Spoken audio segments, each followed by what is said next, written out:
Assalamualaikum askan wi yaa ngi Trade FM ak Binta ñu ngi lay siyaare déglu leen émission bi moom dafa nice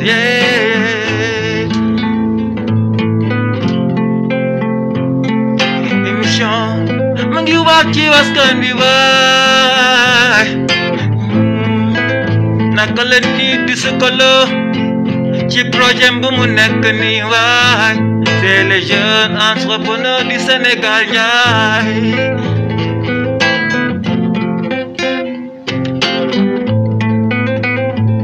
dafa nice lu baax a baax da lay sukkali sa liggéey bu baax te naay déglu leen émission bi moom dafa naay c'est la radio des affaires et de la consommation Trade FM 88.1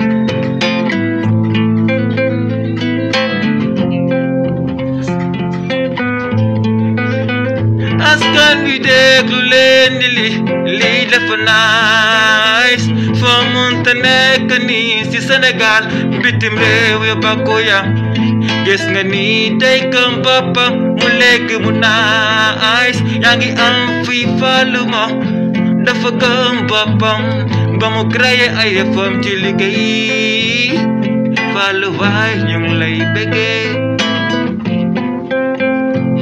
c'est un entrepreneur bu gëm boppam waay Sénégal maa ngi lay indi askan wi déglu leen rajo bi dafa nice dafay sukkali nit yi ñu gëm seen bopp waay Trade FM 88.1 la radio des affaires et de la consommation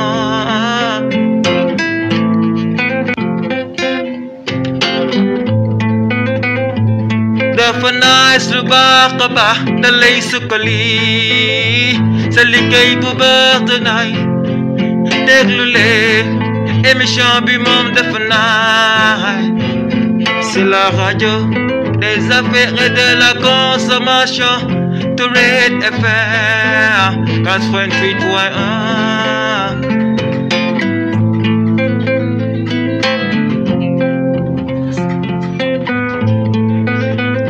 askan wi déglu leen ni lii dafa nice foo munta nekk nii ci Sénégal bitim réew ya bakku ya gis nga ni tey gëm boppam mu lekk mu nice yaa ngi am fii falu ma dafa gëm boppam ba mu créé ay yëfam ci liggéey falu waay ñu ngi lay bëggee c'est un entrepreneur bu gëm boppam waay Sénégal maa ngi lay indi askan wi déglu leen rajo bi dafa nice dafay sukkali nit yi ñu gëm seen bopp waay Trade FM 88.1 la radio des affaires et de la consommation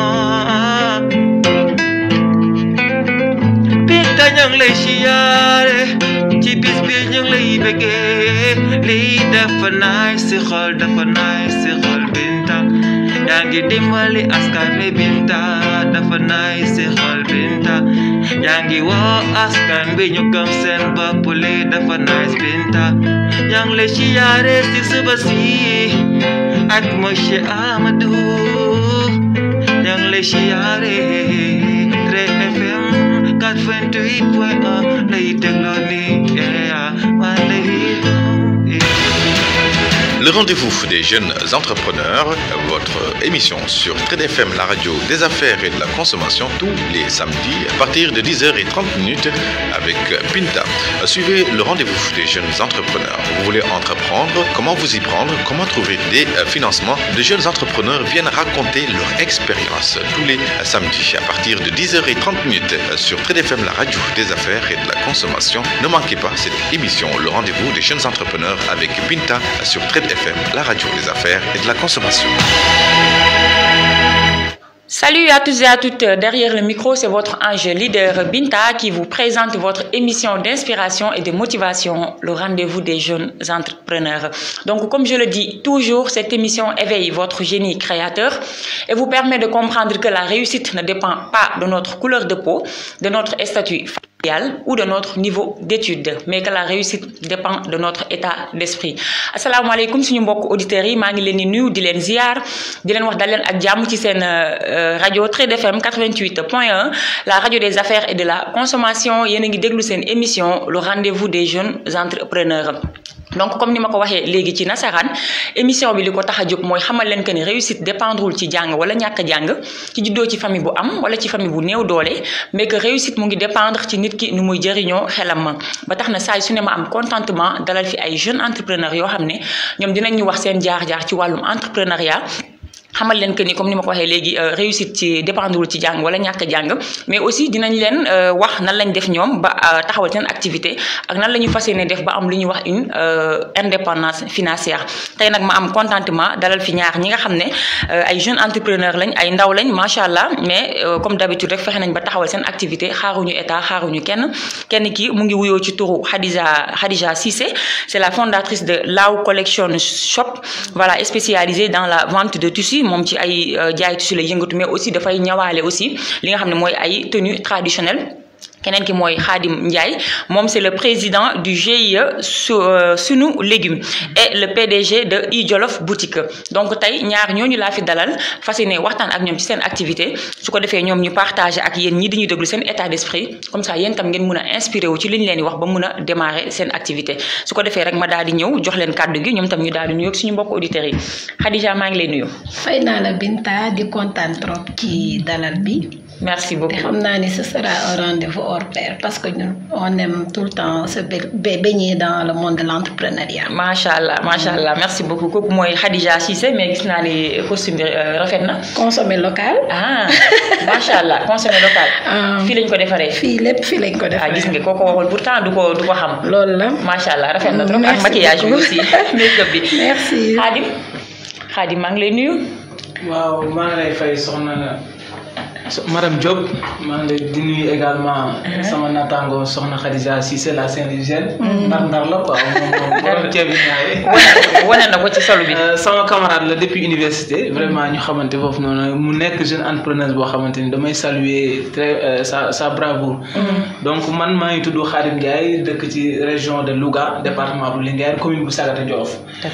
May profiter également di leen nuyu bu baax sama mbokk Jolof yi di wax ne voilà tey ñu seen émission en direct sur Facebook Trade FM. Vous pouvez appeler également sur le 88 628 73 73 pour faire vos impressions dans ce que nous sommes en train de faire dans la commune de Sagata, notamment dans l'agriculture et dans l'élevage. Machallah. Donc ensuite le programme dinañ dellu soit ñu gën a yaatoo. Inchallah, machallah. Merci beaucoup Khadim Ndiaye, te merci coono parce que fi nga jógee nag sori nga. Jàmbaar la. Yaa ngi jógee fan sax? J'ai fait 300 et quelques kilomètres pour être là. Machallah. Depuis 1h du matin, je suis dans les voitures, voilà, pour essayer d'être à l'heure actuellement. Machallah. En tout cas, merci beaucoup pour le déplacement parce que yombul nak déjà def voyage bu toll noonu egsi fi 7h du matin ba léegi yaa ngi fi déjà yaa ngi ma doon woo sànq. Donc ñu lay jaajëfal ci loolu bu baax a baax comme ni nga ko waxee léegi auditeurs yi mën nañu suivre en direct via la page Facebook de la radio Trade FM. wala mbokku Khadija yi ak mbokku Khadim yi mën ngeen woote ci 88 628 73 73 88 628 73 73 comme ça ngeen mën a envoyer seeni commentaires seeni questions wala bu fekkente ni bu ngeen joxe ay propositions aussi inchallah ñu ngi leen di déglu. Voilà mu ngoog su ko defee ñu daal di dugg ci waxtaan bi ma commencé ci la belle Khadija. Merci. Khadija ma bàyyi la nga wax ñu kan mooy Khadija. salaamaaleykum maa ngi leen di nuyu ku ci nekk sa tur ak sa sant di leen ziar. Bon Khadija, je peux dire que je suis une jeune femme entrepreneur. Bien vrai que je suis assistante de profession dans une boîte. Mais dama yàgg yëngatu ci affaire entrepreneuriat. Khadim, je pense que xam na li may wax bu baax. Te je pense que ni nous sommes dans un monde boo xamante ni si. Je pense que muy góor di jigéen ñëpp war a def le tout ba mënal sa bopp surtout jigéen ñi. Parce que j'aime tout le temps ñi développer entrepreneuriat féminin. te je vois que affaire bi jafewul parce que man su ma ko xoolee sama bopp rek. bi may débuter. Je voyais que mën naa yegg fu sori quoi. Parce que dafa nekk loo xamante ni si dama yàgg sob nag. depuis xale. ma lancé aussi entrepreneuriat voilà. di ci góorgóorlu mais am aussi ñu ma jàppale comme on dit rek. benn lam du yëngatu am franchement ñu ma jàppale ci bari. ñu ma jàppale aussi ci yenn formation yi parce que aujourd'hui nekk nañ monde boo xamante ni si. ñu bari dañuy yëkkati business mais business dafa am lu ko comme on dit lu ko wundu doo tëb rek nga taxawal business.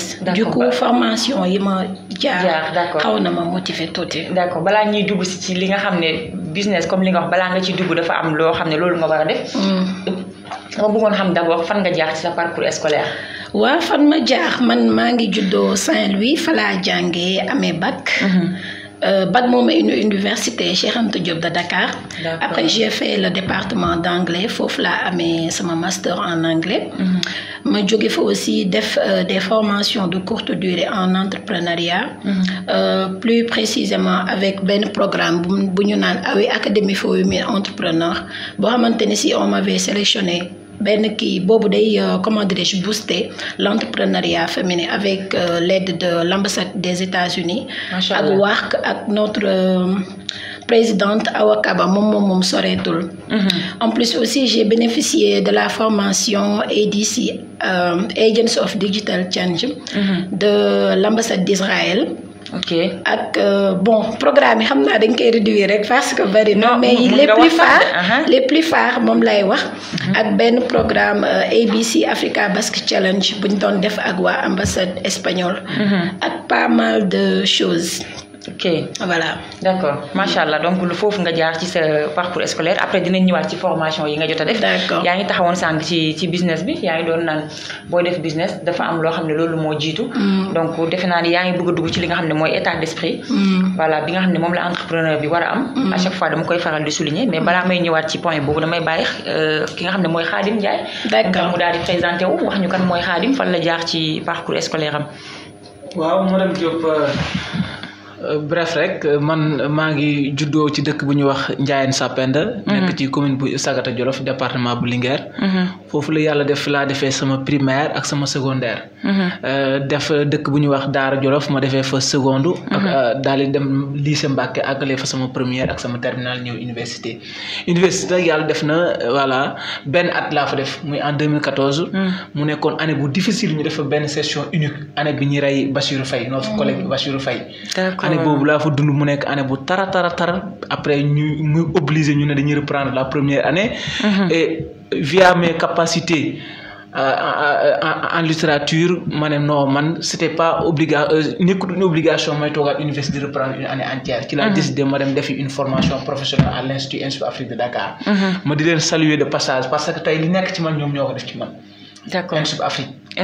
Voilà fa laa def une licence en marketing et communication. am fa ay jaar nag nekk fa premier ministre également du BD Insupien. D'accord. À l'époque notre cher président maa ngi koy nuyu de passage xam naa mi ngi may suivre Abdoulaye Mboup.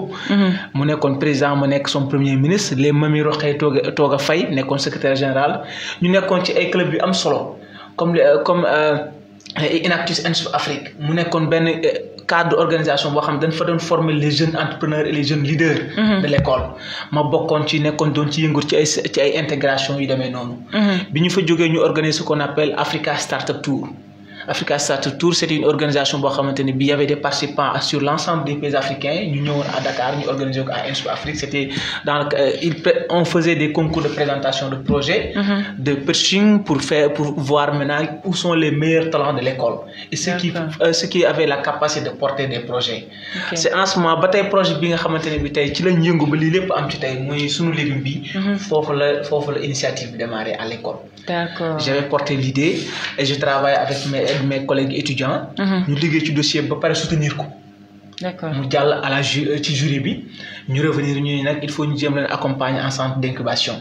Mais en ce moment-là peut-être le temps de travail ak stage yooyu noonu mayu ñoon temps de trop may dem incubation et tout ça. Parce que à l'époque ma décroché benn emploi au niveau de la EGBS. ma dem fa.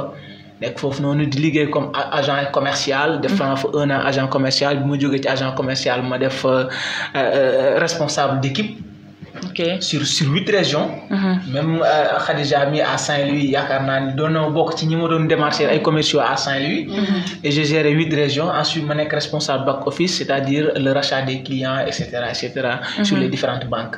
Donc bi ma fa jógee contrat bi jeex ñu résilier le contrat en 6 mois 1 an. 1 an 6 mois léegi nag ci laa jël décision ma ne nag man il faut me créer quelque chose boo xamante ne ça doit être propre pour moi. D'accord. Il faut me lancer ci entrepreneuriat ci laa ma xool dans tous les secteurs man il faut l'agriculture. Parce que li ma gën a jàpp ne tey moom gën a war a mën yomb ci man gën a am impact ak influence ci réew mi mooy l'agriculture. Nous avons des terres dans notre village.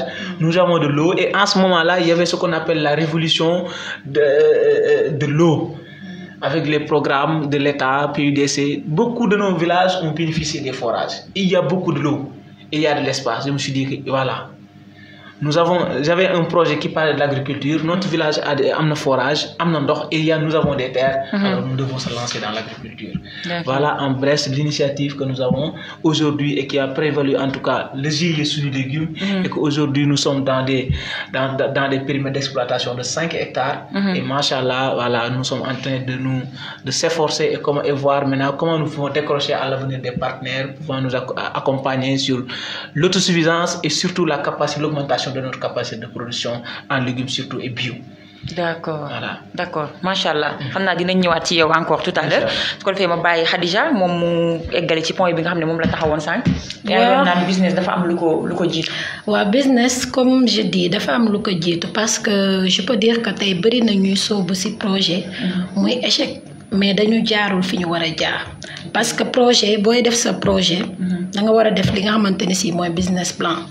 ba ci big bu ndaw bi ngay jënd sax pour rédiger wala tous les éléments nécessaires da nga ko war a bind parce que daf lay permettre à l'avenir nga mën a xam yow lan nga dépenser lan nga def nooy def xam les démarches à suivre à ce que ce projet mu réussir te loolu boo xoolee comme par exemple business plan léegi bëri na ñoo xamante ni si ñu ngi koy def mais ñun fi ñu jaar ba réussir ko comme li ma la doon wax sànq avec le soutien de l'ambassade des États-Unis sur le programme Academy for Women Entrepreneurs dañu jàngal business plan nu ñu koy rédiger ci français mais nu ñu koy rédiger aussi ci anglais man boo xoolee sa côté anglais bi laa gën a mën a réussir que français parce qu'on a fait une formation de 6 mois. Après, il y en a certains parmi nous nous bénéficient du financement. Mais le fait que nous ayons affaire de ça peut te permettre de réussir le bari. Et bon, je lance un appel solennel à ce que parce que bon entrepreneuriat, surtout entrepreneuriat féminin, nekkul que ñu jàng rek ñom ñoo ci wara bénéficier wu. Ba ci nos femmes, nos mamans, sœurs, ñi nga xamanteni ci qui n'ont pas fait les bancs, war nañ leen mëna tek ay comment dirais-je ay mécanismes yoo xamante ni si ñoom dinañ comment dirais-je dinañ réussir seen business plan ba mën a gën a propager seen ay activités. D'accord. D'accord. Khadim, par rapport ak li Khadija wax lan nga ci apporter? Elle a parlé du business plan. Effectivement, parce que si vous avez quand vous avez une idée claire, il faut le transcrire et noter les hauts et les bas. Parce que dans un projet, on ne peut pas aller comme ça avec des idées abstraites à la tête. C'est-à-dire il faut rédiger, il faut partager autour de vous. Et c'est ça le business plan moi les permettre de l'eau. Quand vous avez des idées, vous les transmettez dans un document complet et que voilà, vous transmettez ça aux gens qui tournent autour de ce secteur, ça vous permet de réduire les moindres risques de l'échec. Mais si vous n'avez pas un business plan, peut-être les risques seront élevés en ce moment quand vous allez maintenant en face de la réalité. Parce que il y a un gap à combler entre le business plan et la réalité aussi. Et mieux, si vous n'avez pas le business plan, ça va aller l'écart va être beaucoup plus creusé. Parce que le business plan, ça vous donne une idée claire de ce que vous devez faire en temps réel et dans un court temps ou bien dans un long délai, dans un court délai ou bien dans un long délai. Donc, mais le business plan, soit avancé, il faut permettre de corriger. Corriger parce que réalité du terrain, des fois, vous avez un business plan clair en papier, mais sur le terrain, vous allez rencontrer, c'est pas ça. Ça donne des ajustements. D'accord. Ba ngi ñëwaat nga duggal ñu ci lolu carrément comme ça nga wax ñu business plan buñ koy bind nan ak nan lañ ko wara bindé manam yan point lañ ci wara def pour que projet bi mëna aboutir parce que def na ñi dañuy déglu war na leen intéresser bu baaxa baax bala may ñëw ci lolu damay bayyi ki nga xamni moy Khadija mom ñu wax ñu ci activité parce que laajaguma ko won ci lolu manam li nga xam moy Law Collection Shop. Déjà le mot c'est en anglais. Pourquoi le mot en anglais? Le mot, mais avant Law Collection Shop, rappelez que gars, je suis assistante de profession, mais avant may nek assistante sama business la doon nek amna ci yu bari yu may def mais Law Collection Shop bi mom mo gëna dominer. Donc Law Collection Shop même jusqu'à présent tu es assistante. Oui. D'accord. En même temps tu es en train d'entreprendre aussi. Oui. OK. Donc tu es salarié et entrepreneur. Oui. OK. Légui Law Collection Shop mi ngi tuddu Linguère's African Wax parce que au début ci affaire wax lañ doon ki yëngatu def di jaay ay tissus voilà di def ay collection mais ñawuma je collabore avec des tailleurs mais damay dem ba ci biir sax ñom yi ñi def parfois man dama ko commencer man de petit à petit parce que suma wàccee parfois ci atelier laay nekk wala ma jël samay tissus xam nga xool collection yi wala création def ko Law mi ngi exister depuis 2018 mais aussi avec le soutien de mes amis qui m'ont aidé. Mën naa citer Milk Design. Parce que xam nga boy def business parfois ça demande beaucoup comme maigre moyen. Mom il est infographe. Il n'a pas appris l'infographie. Okay. Mais machallah def ci yëngatu mu nek sama xarit depuis université jappalé ma ci lu bari moma defaral logo yi ba ci shooting yi may def yu bari mom mo kay ki pour te dire parfois dans le monde de l'entrepreneuriat dañuy jappalante en 2018 ma def sama premier shooting 2019 même chose mais 2020 avec yene genre collection ngay présenter collection tradi moderne des costumes africains voilà des modèles qui unisex ba ci xalé yi sax da ngeen ci gis sen bop parce que collection bi mujju ma ngi doon solal ay xalé je fais de très belles choses en bu len faté ngeen passe sen commande nous sommes sur Instagram Snapchat TikTok Law Collection Shop moy bu baax bi machallah muy nonu donc da ngay def ay shooting photo oui voilà shooting photo bon en 2020 la deful shooting photo 2021 def na ben 2022 aussi def na ñaar té ñu ngi wacc avec le 8 mars ñu wone suñu doole parce que ñun ñoy borom inshallah machallah lool dina am solo bu baaxa baax mais yaangi nane tout à l'heure on peut entreprendre avec ou sans moyens par exemple d'après li nga waxé yow ñaata nga démarrer bon man bi may démarrer dama doon def comme par exemple dama doon def di jënd ay tissus avec sama bourse la doon démarrer parce que dama daan def dajale sama bourse voilà may commencer jënd tissu yi nank mais bon avant may réussir échec na parce que parfois da ngay collaborer ak ay tailleur yo xamanteni si yow li ngay bëgg duñ ko def wala ñu lay tardel say commandes mais machallah je remercie au passage sama tailleur yi ak ki ma génné fi salam parce que li ku ko xol di nga yaakaani forum turki la xara il faut ma tek sac bi ñu fay ko wone gaay yang lay suivre en direct mu ngi non ngeen xol ko après ngeen passe sen commande voilà mun nga jégé ci ni ñu jël la mu ngi non gis ngeen Khadija li ku ko gis gis da nga yaakaar ne Turquie la. voilà alors que consommé local. macha allah fii lañ ko defaree waaw fii lañ ko lii yëpp fii lañ ko jëlee. yëpp fii lañ ko defaree yëpp fii lañ ko macha allah xam nga lii ni moom c'est à saluer. c'est à saluer defe naa ni xam naa le chef de l'État doit être fier. waaw moom son excellence dafa war a ñëw sax passer commande. pourquoi pas loolu lay wax. parce que ñun je me dis tout le temps dama koy wax sama xarit bi di ma ree. ma ne ko nit loo bëgg rek dogu ci da ngay yaakaar ne sori ci. parce que man nee naa ko fi ay Modou Gueye héritage couture toll wala Kole Sow. macha allah wax naa moom toll foofu. bien sûr dëgg la déjà yow da ngay def loo xam ne sa instant yi moo nekk au top. parce que yaa ngi def couture mais aussi le fait que ngay def li nga xam mooy le consommer local. mooy li ma la wax noonu. parce que tey gis nga y a juste 2 mois de cela c'était le mois du consommer local. kon tey def naa ni suñu njiiti ñuy commencer aussi di am prise de conscience ci que ni il faut que ñu mettre l'accent sur ça bu fekkente ne ñun dañu bëgg a évoluer wu.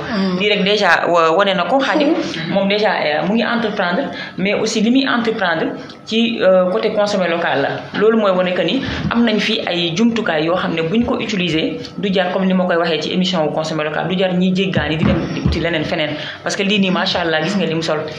waaw boo gisee loolu moom ça dépend de l'esprit mental le mental des jeunes c'est-à-dire li ñuy wëti ci yëf tubaab yi dem ay Turc Maroc voilà chercher collection yi nii nous avons des entrepreneurs qui peuvent le faire à leur place et que mu nekk benn économie boo xamante ne bii c'est du recevoir dans au sein du pays ci biir pays bi lépp biir pays bi lay doon li nga soxla da nga koy am jox ko sa jeune boo xam ne yaa ngi ànd ak moom matin midi soir muy avancer ngay avancer et ça fait une fierté nga sol yëre boo xamante ne bii sa xarit moom moo ko defal dëgg la parce que kii moo ma solal korité mag sama soxla macha allah bi jàll moo ñëwal ay tenue yu rafet macha allah wax yu amul fenn moo ko solee dem voilà tout le monde c'est content merci il me demandé ko voilà mais sa tenue bi comment parce que non seulement affaire bi ni mu ko dafa aaree woon agencé art bi ça a été tellement magnifique et que voilà tabaski encore la même chose moo ñu jox ay designer yu ñëwaat sol mag sama soxla macha allah donc mu nekk liggéey bu am solo boo xamante ni man dama ko ci remercier ci loolu noonu parce que aussi ñu en tant qu'entrepreneur moom li mu lay mënal keneen du la ko mën dëgg la parce que tey li nga mën mooy tey ñun en tant qu'entrepreneur tey nga am sa benn 20 000 francs jox ko mu jox la tissu nga dóor daaxante moom li ci des keneen am sa beneen kii jox ko tey beneen tey keneen boo xamante ne tey boo demoon ci boutique shop yooyu noonu di importe ay lii da ngay pay cash soo amul xaalis liquidité doo jënd dëgg la alors que ñun entre nous on peut faire ce business là entre nous et ça du permettre dañuy marché d'accord voilà macha allah beneen bi doon wax ci wàllum business plan bi nga doon wax waaw maa ngi bëggoon ñëw ci loolu tout à l'heure mais yow tam dama bëggoon xuus ak yow ci sa activité d'abord balaa temps bi duñu xoj mooy li nga xam ne GIE bi sunu légume ak Ib Jolof boutique voilà donc ñu ñëw d'abord ci GIE bi comment ça s'est passé nan ngeen ko taxawalee ba nga nekk yow président bi. effectivement GIE suñu légume soo gisee maanaam lépp lu ñuy wax rek des fois li naan boo ne tekk woon la yoon. bi may xalaat GIE bi man c'était à vocation personnelle. parce que bi may teg projet bi. ñi ma ci àndoon nag c'était mes collègues étudiants mais gëmul woon dem ci àll bi bay. man je suis villageois. bi may amee idée projet bi ñu def ko sur un business plan. camarades yi ma amoon ñoom ñu étaient sur à Dakar. mais bu ne man projet bi dama koy transcrire en réalité. j'étais obligé ma dem ci tool yi. bi ma demee nag ma ne il me faut des papiers parce que quand tu entreprends il faut être formel. ma ne il faut ma def GIE ma dem Louga. chambre de commerce Louga expliquer la situation voilà am benn problème ñu jël samay filiation et tout def ko GIE ma jël samay camarades yi ma nekkoon université Ngouda Fall. je remercie au passage ñu fi jusqu'à présent et Assane Top. ma def kenn ki secrétaire def kenn ki trésorier pour am ay compléments de dossier. d'accord parce que boobu noonu amuñ benn ouverture bi. j'avais pas pensé que ne au futur dinaa soxla ñoo xamante ni dina nekk au village pour mën a nekk ci papier yooyu noonu. c'était à l'état d'urgence et que affaire yi ñëwoon nii à la xat nii il fallait que ma formaliser ko. ma jël un certain Ngouda Fall. boo xam sama ami université la. ma jël ay pièces am def ci jël un certain Assane Top sama ami université la ma jël ay pièces am def ci kenn ki ma def ko trésorier kenn ki ma def ko secrétaire général. donc noonu la ñu avancé. lii document wu GIE bi la wala. ñoom ñoo fi nekk. d'accord mën naa ko xool. voilà mën nga continuer waale. document GIE moo nekk nii. mais bi ma demee ba à la base. je me suis rendu compte que également impact bi ma war a am dëgg waa village bi ñoo ko war a mën a def. bu dee loxo yi ma soxla maanaam les emplois directs et les emplois indirects maanaam tey su ma soxlaa tey ñoo xam ne dañu nekk ci biir tool bi.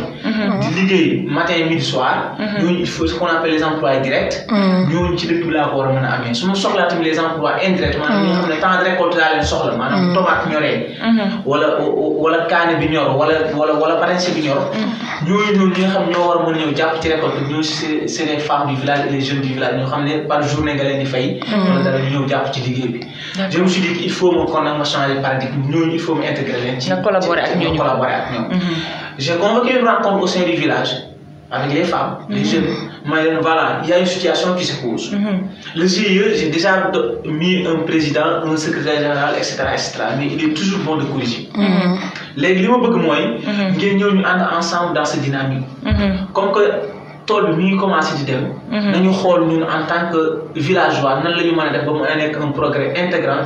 boo xam ne day intégrer les jeunes et les femmes du village. boobu yow tool bi yow boobu commencé nga woon bay. boobu commencé naa bay. yow yaa commencé woon bay. voilà man commencé woon naa bay am sama surga ci biir tool bi muy liggéey. bay fi ngay bayee da nga kaa donn wala da nga ko jënd. nu mu demee noonu suufu maam la foofu comme les gens le disent rek. ok suufu maam la maanaam fa sa maam daan bay say maam daan fa bayaat. ba yow monsieur boo ñëwee également. nga bay si tu as un projet tu peux aménager collecturer li nga bëgg a def yóbbu sa ndox nga bay.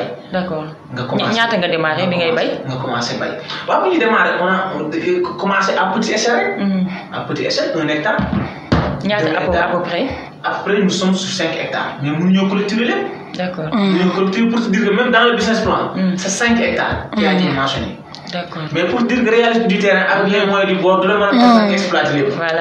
On réduit avec nos moyens. On est arrivé jusqu'à moins de 2 hectares. Pour commencer l'autre. C'est un instant bien que l'autre partenaire du bar en ce moment. Parce qu'il y a de l'espace, il y a la sécurité, il y a l'eau, il y a tout. Mais les moyens ne nous permettent pas d'exploiter 5 hectares. 5 hectares, ça demande des moyens. D'accord. Avec les 1 hectare, vous avez commencé à utiliser ces khalis pour démarrer. C'est à peu près 3 millions et poussière pour la culture et tout ça. 3 millions, 3 millions, nous avons... Je te pose ces questions-là parce qu'on est là pour inspirer. Effectivement. Donc, dès que nous avons des détails, nous avons démarrer exactement pour nous les dire nous inspirer. Effectivement. Mais nous savons pas démarrer. Mais beaucoup de détails, nous démarrer tant de sommes là démarrer, li ak li la jënd kan la démarrer wala laaj la démarrer wala li la démarrer mom dina mëna xam. C'est intéressant. C'est intéressant parce que le projet, nous bi ñu koy démarrer, on avait l'idée que dañuy démarrer projet bi. Ñu duggal ko dans la DRFJ. Bobu DER ñu do commencer ce programme. Mais bi ñu demandé DER, on avait demandé 6 millions. D'accord. 6 millions pour couvrir l'ensemble des besoins du projet sur 5 hectares. OK. Et la DER nous a octroyé 3 millions. D'accord. Mais bi ñu jëlé 3 millions il faut nous dire que selon ce qu'on peut commencer, muy collecture bi ak fex ba tool bi am ndox. D'accord. Kon yow parce qu'on a irrigué sur 200 irrigation bi ñu def sur 256 mètres. Quand tu as bénéficié d'un financement. D'un financement de la DER. D'accord. Sur 3 millions.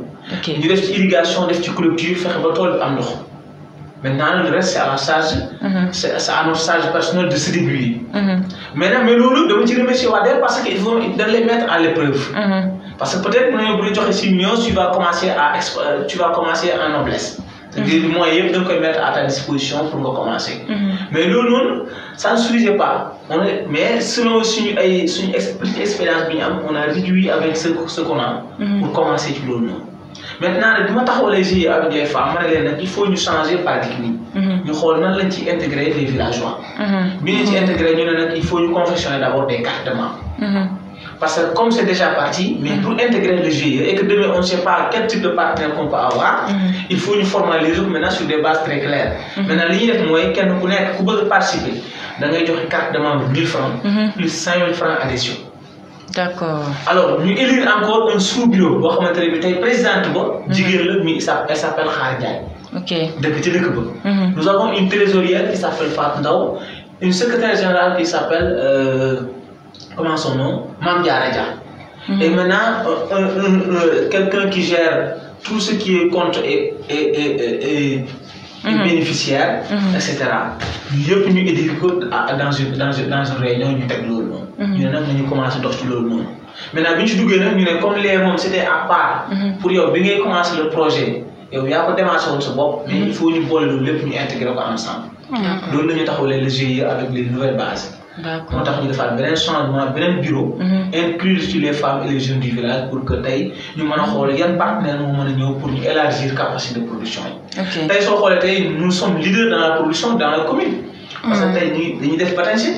dañuy def soble actuellement nous avons soble la ñu bay nii. ak kaani salade. d'accord ci nawet depuis l'hivernage. ci ñaata hectares instant bi ngeen utiliser.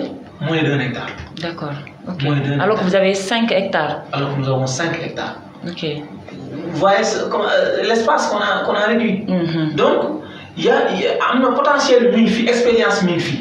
Mais des fois, on a besoin des coups de pouce via des partenaires. C'est les moyens qui posent C'est problème. les moyens qui posent problème. Parce qu'en général, l'État, quand tu demandes un tel moyen pour commencer, il le divise par 3. Il divise ce que tu as demandé par 3. ok. Et maintenant, ça, c'est une sorte de mettre à l'épreuve. Aller sur la réalité d'abord. Maintenant, nous sommes sur la réalité pendant 3 ans parce que nous avons commencé depuis 2019. d'accord. Il y a l'expérience qui est là, il y a l'expertise également qui est là. Je le dis souvent à nos partenaires. Ce que nous voulons actuellement, c'est augmenter notre capacité de production. De l'autre aussi, qui interprète la commune de Sagata.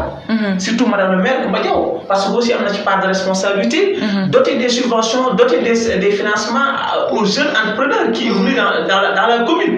Parce que nous, nous avons audace retourner à la base des pays. Moi, nous sommes Dakar, top petite recherche emploi, mais on l'a pas fait. On se sacrifie d'être au fin fond des villages sous le soleil, à des températures de 45 degrés, 47 degrés, avec des vents chauds et secs. Mais on est sûr et conscient que demain ça peut faire quelque chose. Parce que les choses sérieuses et les choses difficiles, les choses qui peuvent faire des affaires, ça commence difficilement. Nous sommes confiants là parce que dans notre formation en développement personnel, on nous inspire que quand vous voulez créer un projet dynamique et que demain qui fait feu et flamme, il faut que ça commence difficilement. Avec des bases solides. Et que c'est à partir de là maintenant que vous, en souffrant petit à petit, que vous maintenant consolidez de grands projets.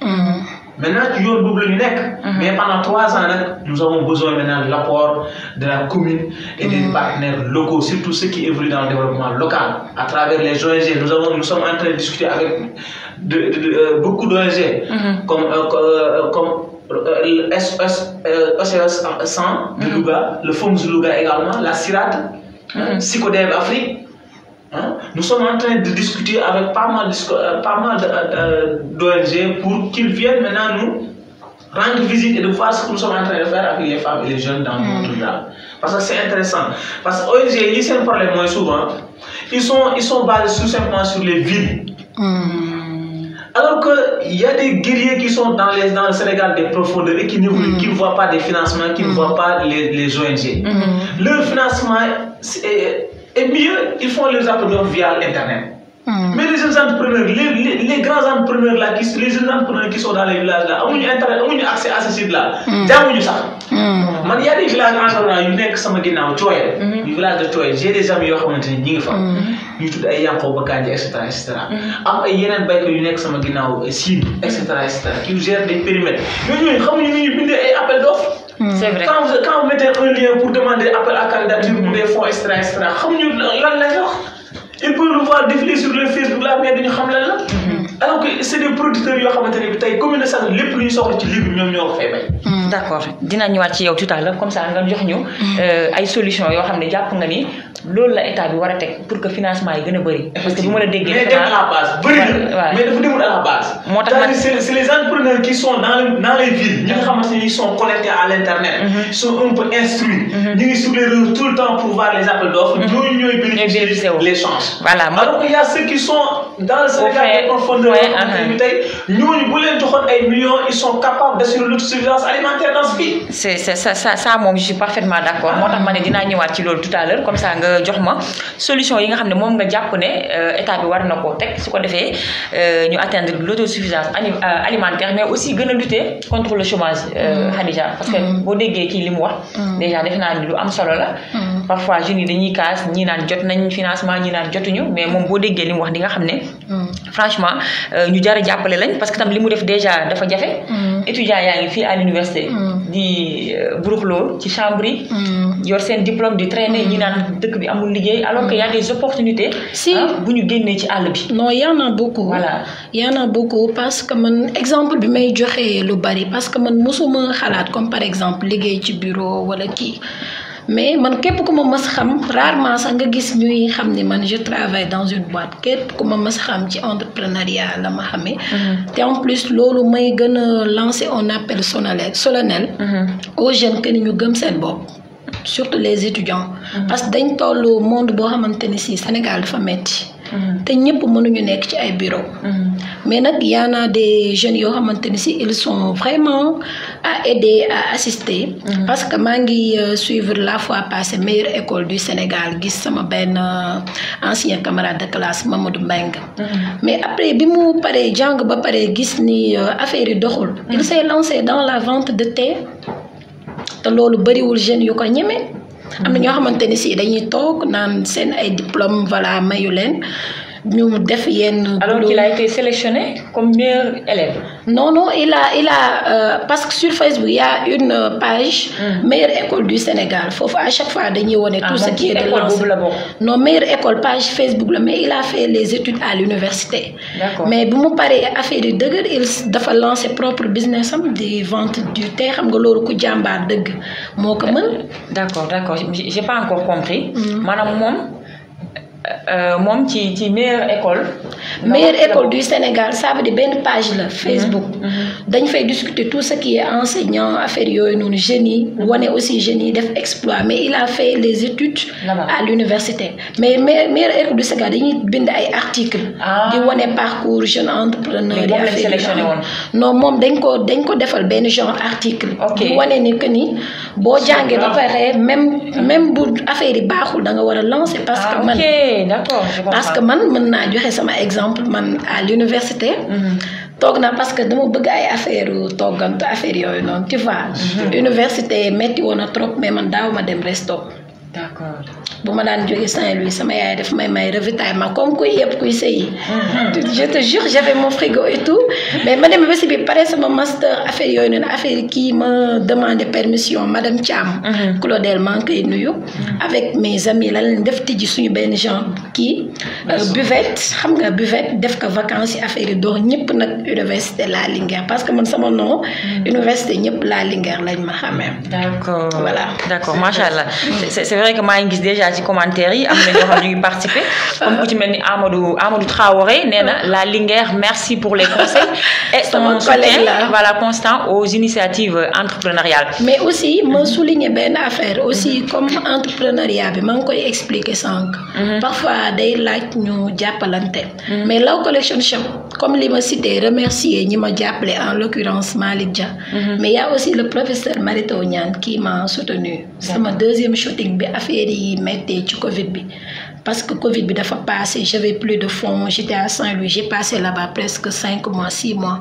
mais bi ma ñëwaatee pour mën a lancer samay activités franchement parler moo ma jàppale le professeur Marito Niane maa ngi koy remercier bu baax. Machallah jàppale ma man tamit ni ma jàppale aussi avec les jeunes que je travaille parce que liggéey bi man kese mënuma ko def.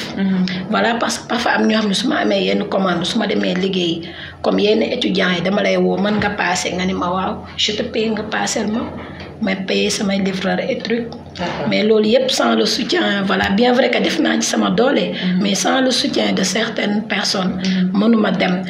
te en plus di gën a ñaax sama mbokk jigéen yi. kenn leen góor baax na jigéen baax na. parce que tey jii da ngay xool waxuma sax jigéen. Sénégal bi ñu toll. ñëpp a war a mën a amal seen bopp. muy fonctionnaire beeg salarié beeg. musicien beeg ñëpp. parce que surtout aussi si jigéen. parce que da ngay xool yow boo nekkee jigéen. nga mënal dara sa bopp même sax pas nga nekk intellectuel. man je me dis même boo jàngul. tu n'as pas fait les bancs war nga mën bu dee coiffure sax nga mën ko. couture nga mën ko wala leneen. bu la sa jëkkër defalee nga defal sa bopp. bu la sa defalul nga defal sa bopp. te sax da ngay gis ci yenn ménage yi jigéen yoo xamante ni si duñu dañuy dépendant si góor. da ngay seen jëkkër yi dañ leen toroxal di leen def yu nekk parce que ku jigéen ki doo nangu dem parce que danga naan. su ma bàyyee fan laa jëm. léegi nag yow si tu t'armes de courage ñafe gëmal sa bopp. doo dem si page yi ku ko annonce s'il te plaît bindal ma doo ko def. góor du la yëpp. te y en a beaucoup. surtout ça si jeunes intellectuels yi à Saint-Louis comme mën naa citer Nogay Sey moom la vedette. moom day collaborer ak ay coordonnées muy defar ay dàll yu rafet. macha allah di exporter ba extérieur. y a aussi sama collègue Ami Silla borom Kimberly Spa maa ngi koy nuyu au passage moom tamit dañuy discuter lu bari. sama doom ndey borom Turquie. Eva Bakrin boutique moom tamit macha allah elle est mariée. mais n'empêche dafay voyager dem di ñëw. di ñafe affaire yooyu noonu. macha allah loolu defe naa am na solo. je pense que yéen ñaar nit joxe ngeen fi ay messages yu am solo. yow lancé nga benn message boo xam ne c'est pour nous les femmes. maanaam wax que ni buñ toog rek di xaar. di xaar góor ñi pour ñu ñuy jàppale parce que tamit comme li ñuy wax. lu benn mën. ñaar ñoo ko daal. voilà donc nekk jigéen. terewul mun nga gérer ce foyer. mais tu peux aussi devenir entrepreneur. donc defe naa ñaar yi baax na ki nga xam ne mooy Khady moom tam sànq lancé na fi benn cri de cœur. moom jàmbaar la. voilà gis naa loolu gis naa xatal bi mu àndal. te cri de cœur parce que da ngay xool comme par exemple ñun ñëpp on était à la fac. dañu sob nag parce que maa ngi moom dugg nañ ci syndicalisme parfois ñu laale. parce que man aussi je fais la politique. D'accord. mais bi politique bi passé parce que je soutenais le professeur Mary Teuw Niane à la mairie de Saint-Louis. mais bi mu passé lii am dama pare. ñëwaat ci sama liggéey mais moom jàmbaar la. parce que depuis université dama koy gis muy lancé wu depuis ENSUP parfois mu takk cravate bi génn man kii xaarim tay am nga xaalis de. mu ne ma aw ma xaalis mais franchement en lisant son parcours da ngay xam c'est un jeune déterminé. te genre yi nii surtout émission bi parce que bi nga ma envoyé affiche bi. dafa mel dama gis nga bind la radio des jeunes entrepreneurs parce que bari na fi ay jeunes entrepreneurs yoo xam ne ils sont méconnus du public. te dañuy def lu am importance mais il est temps ñu wane leen. Parce que man mii parfois nga gis autorité bu ma contacter comme le maire de Dabo Idrissa Baldé. maa ngi koy remercier moom maa koy solal. macha allah le professeur Mary Teuw Niane aussi parfois ma koy solal. voilà ak aussi mais certains de mes clients à la diaspora maa ngi leen remercier ak Khadim maa ko solal korité non yow dama lay solal. ak Juliette Mendy from France moom tamit parfois mu encouragé ma voilà mi ngi noonu. macha allah ak aussi sama benn xarit boo xam tout le temps mënuñu déggante te duñu wax ci affaire business. Penda Diagne moom Salihat business maa koy remercier ay jigéen yu jàmbaaxe lañ. macha allah je pense que message yi ngeen fi lancé ak cri du cœur yi ngeen fi lancé yëpp defe naa ne nit ñi dinañ ko dégg. surtout ki nga xam ne mooy Khadim Ndiaye waaw parce que li mu wax nag dafa am solo. parce que tey jii yor 5 hectares. di utiliser loo xam ne motul sax. benn hectare defe naa ni kooku war nañ ko jàppale. liñ ci mën a jàng mooy déjà li muy jot a commencé ni di ko bay. ay nit la ci jël. embauché leen ñu nekk ci village ba. kon am na ci jeunes yoo xam ne ñu ngi foofu xëy na seen xel nekkoon na ci dugg ci gaal gi dem wala ñëw Dakar. Khadim li mu def day tax ñooñu resté fa. surtout aussi point bi mu wax que ni. am na ci des personnes yoo xamante ne ci ils n'ont pas fait les bancs. mais bu ñu lancé tey appel à candidature mënuñu lire. je pense que war na mën a am benn parfaite cohésion ak collaboration. si jeunes intellectuels entrepreneurs yi ak ceux qui n'ont pas fait les bancs. parce que boo xoolee aussi ci côté financement yi. DER mi ngi ci jouer lu am importance. mais parfois aussi da ngay gis ku la woo affaire yooyu man dama bind sama projet aw ma ko ma financer et truc mais aussi benn instant. je me dis que il faut gars yi di sob di xool parce que am na benn fondation Tony Elomele Foundation moom basé wul Sénégal pour te dire. il y a beaucoup d'appels à candidature yoo xam ne nekkul état bi kese. ñoo koy lancé. comme par exemple Tony Elomele moom affaire bi appel à candidature bi tijji na xam naa après dina envoyer lien bi pour ñu mën a postuler ñoom dañ lay financer jusqu'à 3 millions non remboursables. D'accord. boobu mais aussi. bu fekkee da nekk jeune sobo di xool affaire yooyu doo mën a am information yooyu. am na aussi comme par exemple bi ma la doon expliquer programme bi ma participé woon Académie for Women Entrepreneurs ñoom aussi dañuy collaborer ak ambassade États-Unis dañuy financer parce que ñun ñoo nekkoon première promotion bi. y a pas mal de jeunes filles yoo xamante ni si bénéficié woon nañ si. ak yeneen yoo xamante ni si boo dee entrepreneur parfois même boo dem ak say moyens bopp.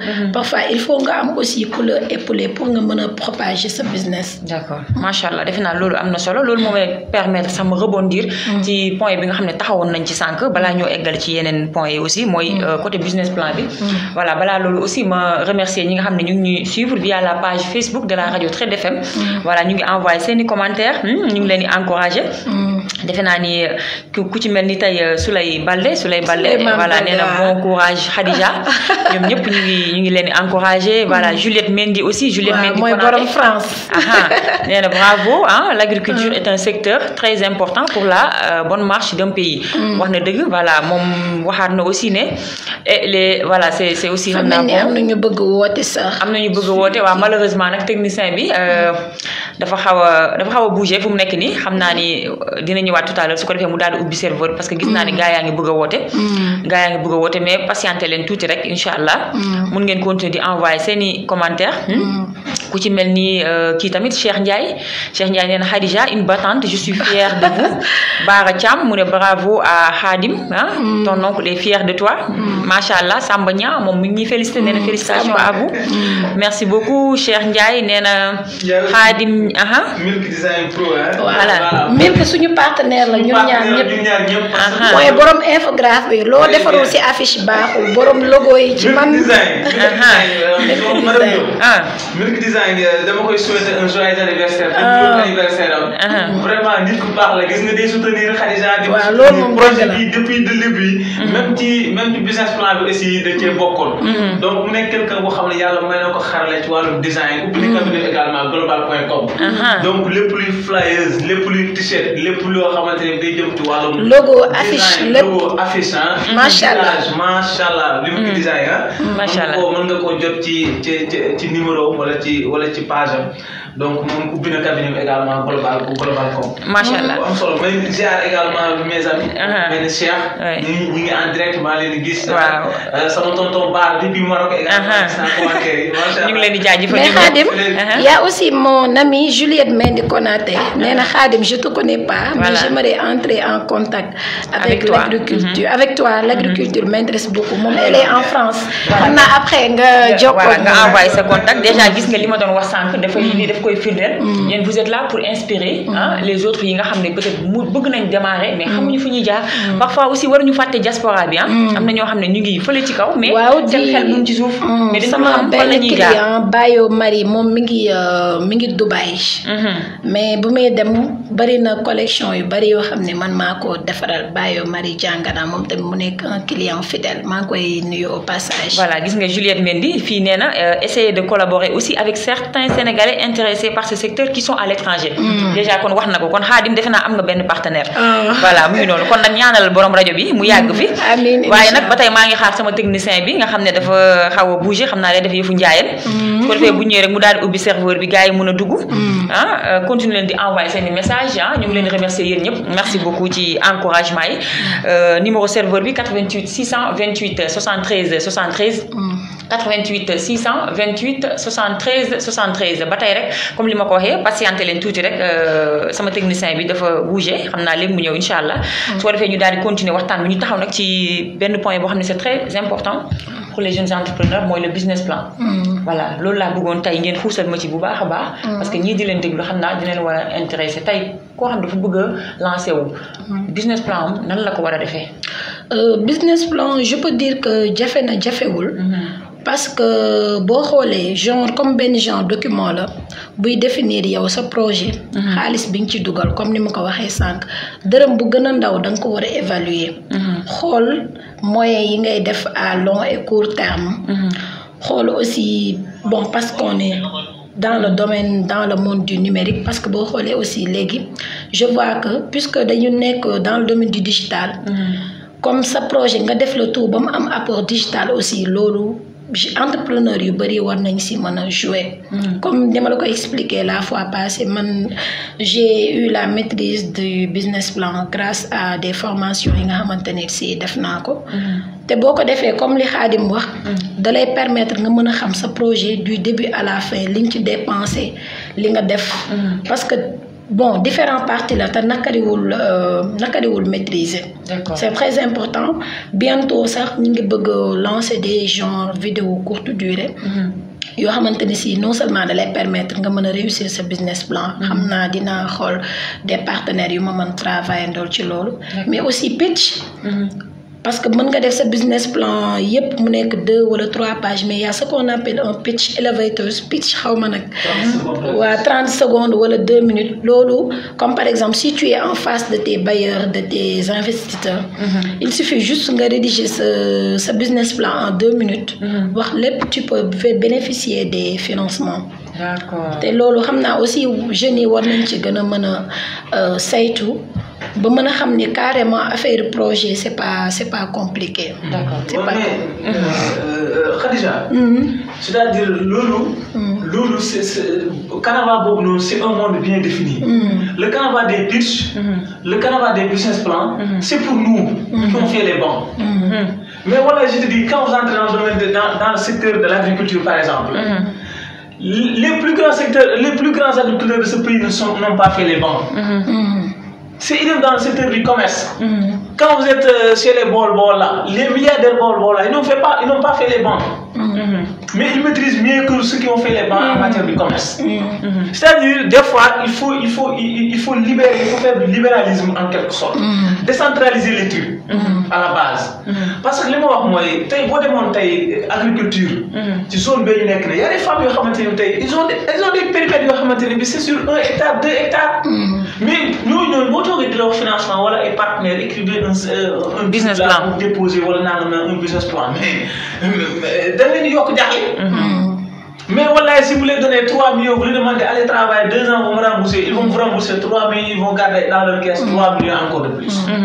Parce que c'est des braves qui savent manipuler l'argent. C'est vrai que les gens ont non. Donc, politiquement, voilà, vas-y. Politiquement, parce que le ministre Ali Moudiaye avait commencé à travers un forum. Un forum intitulé l'emploi des jeunes, la problématique sur l'emploi des jeunes. Avec les équipes de la DER, ils étaient dans la région, dans le département de Linguère. L'approche était bonne. Parce qu'il faisait des approches communautaires. Il avait un cabinet qui travaillait, je salue le passage le père Youssoufa Ndiaye, avec son cabinet et les agents de la DER. Il faisait des approches communautaires en allant jusque dans les communes. C'est-à-dire, ils étaient à Sagata, ils ont fait pratiquement les 19 communes du département de Linguère pour voir exactement le problème des jeunes. Parce que c'est à partir de là maintenant qu'on peut toucher réellement le problème de l'entrepreneuriat. Des jeunes. Parce que les jeunes qui sont à la base, qui travaillent dans les villages les plus reculés, quand vous êtes par exemple à 600 km de Dakar, sur la route nationale, vous descendez pour faire 60 km en dehors de la route nationale. Et un jeune entrepreneur qui évolue sur 5 hectares à partir de là, qui n'a pas fait les bancs, mais il a de l'eau, il a de l'espace, il a l'expérience, mais il n'a pas fait les bancs pour bénéficier des financements. Qu'est-ce que l'État doit faire, ou qu'est-ce que les ONG doivent faire pour pousser ce jeune-là? Très bonne question. Posez-moi une question, Bissabop. Donc, la question, c'est simple. C'est avoir des structures qui sont à la base. C'est-à-dire, nous avons des communes, nous avons des agents locaux qui travaillent dans le développement local. Nous avons, par exemple, à Sac, nous avons un agent qui travaille, un agent ANCAR. Vous connaissez ANCAR? Agent agricole, je sais pas. ANCAR, wow. ANCAR. Madame Gueye, que je salue de passage. Moi, je suis agent ANCAR. Nous avons réellement nous méritons un financement. Mais nous, c'est un agent de financer. Mais moi, vraiment, si vous avez à la base, commune, village, elle est étonnée. Et ISFAR la jàngee fa la defee mais moom bu ñëwee suñu tool yi sax ñun li ñu koy waxal moom da ko moom mus ko traduire en papier. ma ne ko voilà l'expérience nag. parce que souvent yéen dañuy jàng seen ay kayit ñëw teg mais nous on est sur le terrain am na ci yoo xamante ne bi c'est le terrain qui règle ça. mais Khadim aussi boo xoolee. loolu aussi comme li nga wax loolu expérience la mais ci expérience boobu aussi pour ceux qui n'ont pas fait les bancs. man loolu aussi mën naa ko tuddee business plan. parce que ñoom dañuy pare bon même bu ñu jàngul xam nañ seen calcul yi ñuy def. yi ñu dépense c'est juste que business plan dafa gën a mën a ñëw approfondir affaire yi. et je vois bien pourquoi pas ñu mën ko expliquer gars yi en wolof dans leur langue locale mën nañ ko. oui c'est vrai c'est vrai mais maanaam kooku business plan bi gën a gaaw si moom mooy nga ñëw toog nekk yow li ngay def. noo ci loo koy defee ak foo ci toll. ki nekk ci àll boobu noonu di liggéey ci tool bi maanaam femme bi nekk à la base nekk ci GIE ay GIE yu formé la ñu yore. tout boo ko demee dañuy def ay regroupement de 50 femmes 60 femmes. ils ont des GIE formés avec les papiers et tout. mais soo fa demoon tey ne leen 5 millions yi liggéey leen pendant 6 mois dañ koy écarter seen biir. kii jël 200 000 kii jël 300 000. ils achètent ñi jël dem jënd seen ay xar ñi dem jënd seen ay ginaar ñi dem jënd seen ay def élevage et cetera.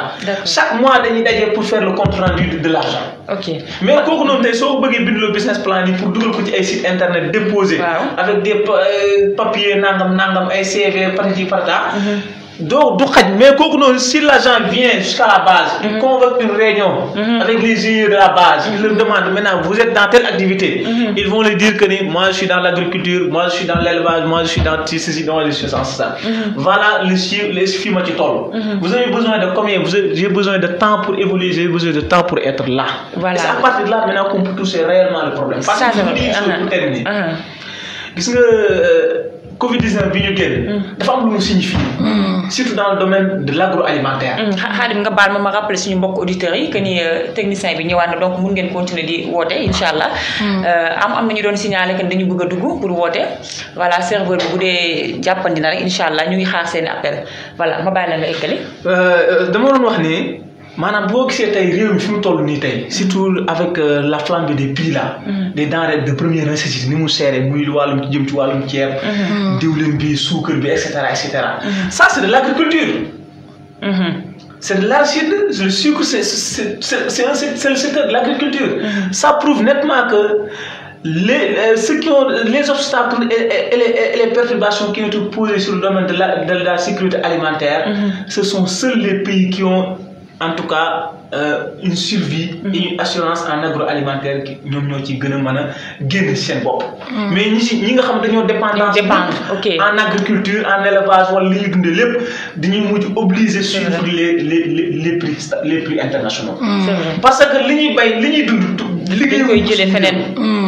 mais pourquoi autant de terres sans rien. waaw ça tam c'est une très grande question nag. Pourquoi autant de terres sans rien dans ce pays? Et pourquoi maintenant ceux qui sont dans les terres ne sont pas accompagnés? C'est-à-dire la stratégie elle est là, mais elle n'est pas bien adoptée, elle n'est pas bien intégrée dans les couches qui yi nga xamante ni ñoom ñoo ko soxla. parce que soo jëlee financement par exemple nga ne da ngay financer les agriculteurs. nga dem benn xool kenn koo xamante ne bii c'est un agriculteur à grande échelle. Un certain Babacar Ngom. qui fait des 100 hectares et cetera. mais kooku noonu c'est un producteur à grande échelle am na lu mën a gérer à l'échelle nationale. mais gis nga dans l'agriculture il y a deux secteurs. il y a les producteurs de grande échelle et les producteurs à petite échelle. les producteurs à petite échelle ce sont ceux qui ont à la base et ñoo mën a gérer les besoins communautaires. parce que ñun lañu soxla la waa dëkk ba di soxla wala commune ba di soxla àll ba ñun mën nañu koo gérer ñun en tant que petit producteur. sur 5 hectares 2 hectares. les Babacar et consorts ils peuvent gérer les grandes échelles la consommation nationale. Et exporter. C'est vrai. C'est-à-dire il y a deux stratégies qu'on doit adopter. La stratégie pour les producteurs à grande échelle, nous c'est des agriculteurs industrialisés. Et maintenant il y a même des inconvénients par rapport à ça. Parce que l'agriculture industrialisée a un impact sur la santé. Parce qu'il y a trop de chimie. Il y a trop de phytosanitaires.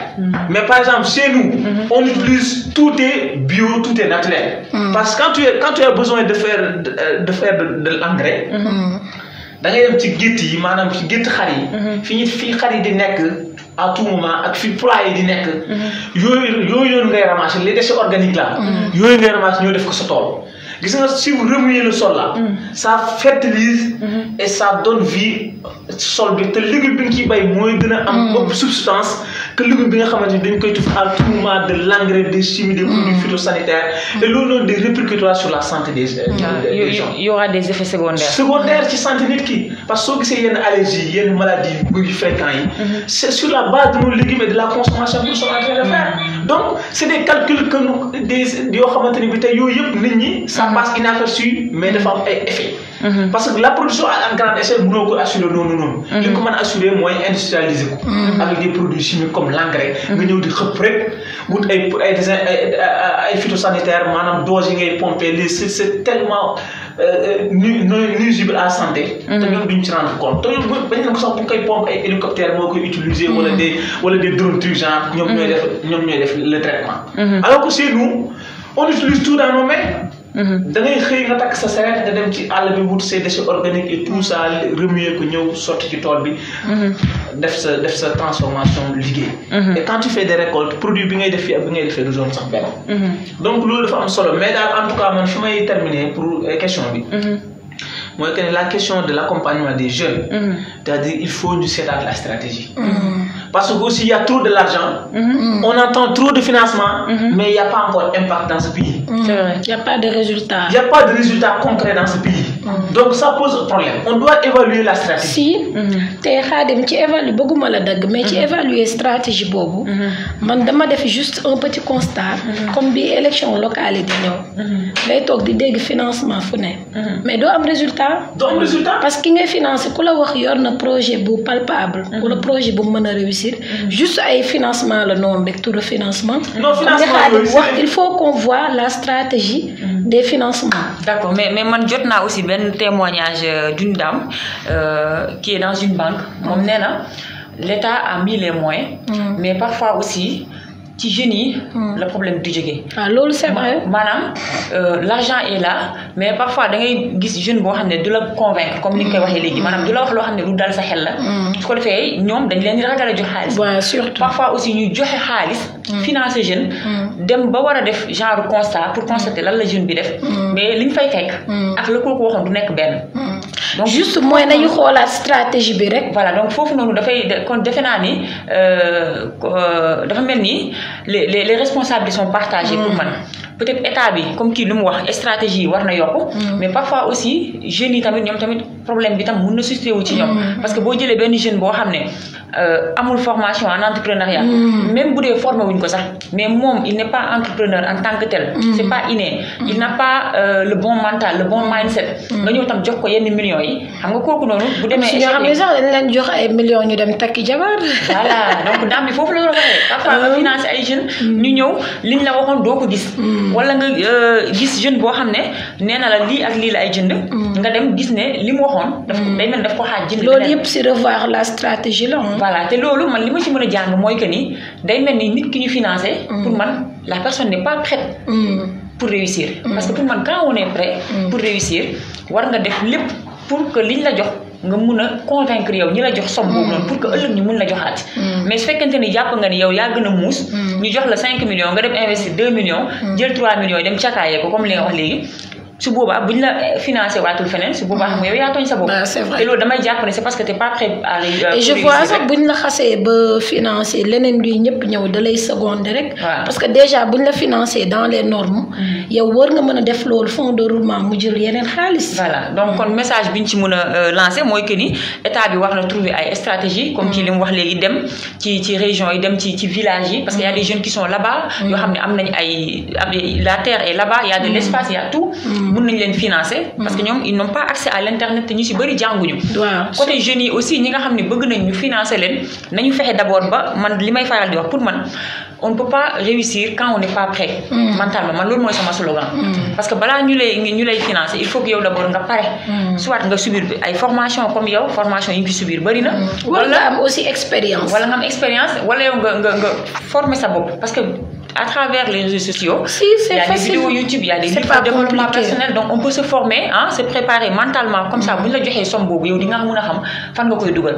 donc defe naa ne loolu lañ ci mën a jàng mais li nga wax sànq kii Khadim dama lay fekk ci loolu te man d'habitude li may jaaxal sax mooy xam nga yow exemple sax ñi nekk ci village bi rek nga wax mais même bu ñu demee tey ci banlieue bi par exemple am na ay jeunes yoo xam ne ñu ngi fa ils ont le talent ils ont des idées de projet mais peut-être ils n'ont pas fait les bancs kooku tam comme li nga wax boo ko bëggee si tu veux lui demander d'écrire un business plan kooku da nga koy sonal parce que jàngul école pire encore il y a des gens qui demandent de l'argent pour rédiger des business plans léegi un jeune qui veut se lancer amagul lu muy fayee ku ko bindal business plan kooku noonu nan lay def déjà ba jot kon ci financement bi donc juste pour rejoindre yow li nga wax noonu pour wax ni du village ke sax mais même au niveau de la banlieue un jeune peut avoir un projet bu ko lancer ñu demander ko business plan pour mu déposer ko ci structure bi nga xam ne moo war a financer mënul bind business plan léegi il y a un monsieur qui est là bu koy ne fay ma temps ma defaral la sa business plan ma doog ko déposer. man moom fayeeku ma kenn ku bëgg a bind business plan réussir rek loolu di nga lancer waale message boobu. maanaam dafa nekk benn questionnaire boo xam ne am na ci ay question ci biir yoo xam ne li koy régler mooy les contacts directs. du basé wu ci business plan. parce que souvent dama ne les meilleurs talents là. ils ont du mal à s'exprimer. comme ça. mais da nga leen def loo ñu def. kooku da nga ñëw découvrir xam ne kii am na talent mais soo ko bëggee dugal ci wàllum papier yi pour mu annoncer talent du sotti. pour mu décrire son talent là sur les papiers du sotti. mais kooku mais saa boo ñëwee fekk ko à l'œuvre. non da ngay xam ne kii am na talent.